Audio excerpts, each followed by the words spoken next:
আজকে ছিল আমাদের ছোট্ট পরীর জন্মদিন। জন্মদিন উপলক্ষে আমি একটা ছোট্ট ব্লগ বানিয়েছি। তোমরা সকলে দেখতে থাকো ব্লগটি, তোমাদের ভালো লাগবে। তো গুড ইভিনিং বন্ধুরা, বকুলের লাইফস্টাইল চ্যানেলে তোমাদের সকলকে স্বাগত জানাই। আজকে সন্ধ্যা থেকে ব্লগটা স্টার্ট করলাম। আজকে ছিল আমাদের ছোট্ট পরীর জন্মদিন। পরী যতটাই কিউট দেখতে, ততটাই হেলদি চেহারা, বেশ সুন্দর কিন্তু ও দেখতে। আর পরি হচ্ছে আমাদের বাড়ির অতিথি, ও এসেছে আমার ভাগ্নির মেয়ে। তো ওর জন্মদিন আমরা এখানে উদযাপন করব, যদিও পায়েসটা ওর মা ওর বাড়িতে গিয়ে করবে। তো দেখো বন্ধুরা, এখানে আমাদের একটা ফুল হয়েছে হলুদ কালারের। ফুলটার নাম আমি জানি না, যদি তোমরা জেনে থাকো তো আমাকে অবশ্যই জানিও। এই ফুলটা কয়েকদিন আগে আমার হাজব্যান্ড লাগিয়েছিল, একটু লতানো লতানো দেখতে, আর এত অপূর্ব দেখতে ফুলটা, কি তোমাদের বলবো। যখন গাছে ফুটে থাকছে বেশ কয়েকদিন ধরে কিন্তু ফুলটা থাকছেও, এর আগের ব্লগও আমি তোমাদেরকে দেখিয়েছিলাম। তো জন্মদিন উপলক্ষে একটু আয়োজন করা হচ্ছে, করব লুচি, চিকেন। আর আমার মেয়ে যেহেতু চিকেন খাবে না, ওর জন্য থাকছে পনির, বিভিন্ন রকম মিষ্টি, কুরকুরে, আরও এক্সট্রা অনেক কিছু।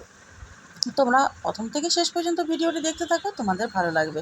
যদিও খুব সামান্য আমি ক্লিপগুলো তুলেছি, তবু তোমাদেরকে দেখানোর চেষ্টা করছি। লুচিগুলো ভেজে নেওয়ার পর একটা বেড়াল বাচ্চা আমাদের বাড়িতে খুব আসা যাওয়া করছে। তো বেড়ালও কিন্তু ভালোবাসা বোঝে। দেখো আমাদের বাবিসোনা ওকে নিয়ে খেলা করছে, বলছি যে হাত দিস না, হাতে ওদের লোম উঠে আসে। ও শুনছেই না, ও বাচ্চা ও বাচ্চা, ওদের ভালোই লাগছে দেখতে। তো আমি এবার ছাড়ি কেন, একটুখানি ভিডিও করে নিলাম।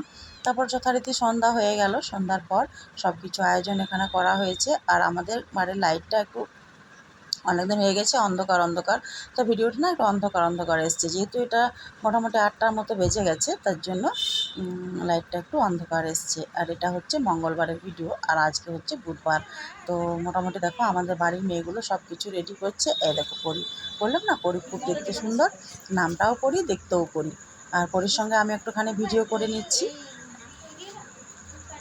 কেমন লাগছে বলো তোমরা পরীকে দেখতে, তার সঙ্গে আমাকে।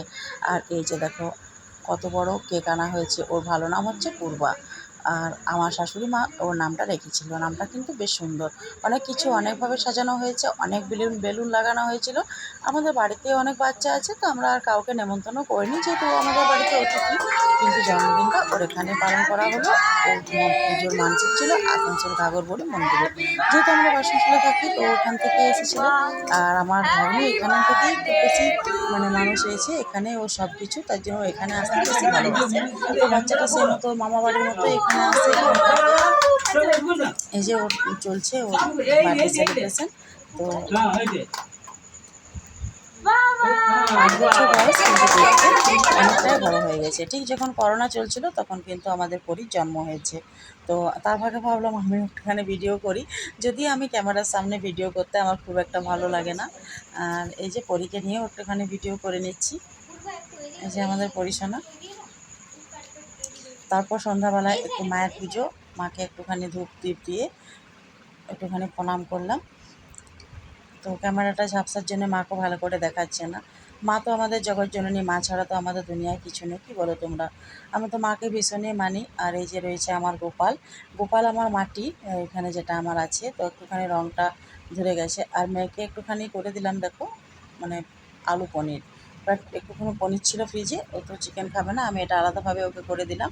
তো বললো মা আমার পনিরটা যেটা রয়েছে সেটা আলু দিয়ে পেঁয়াজ দিয়ে সস দিয়ে ভালো করে একটুখানি বানিয়ে দাও।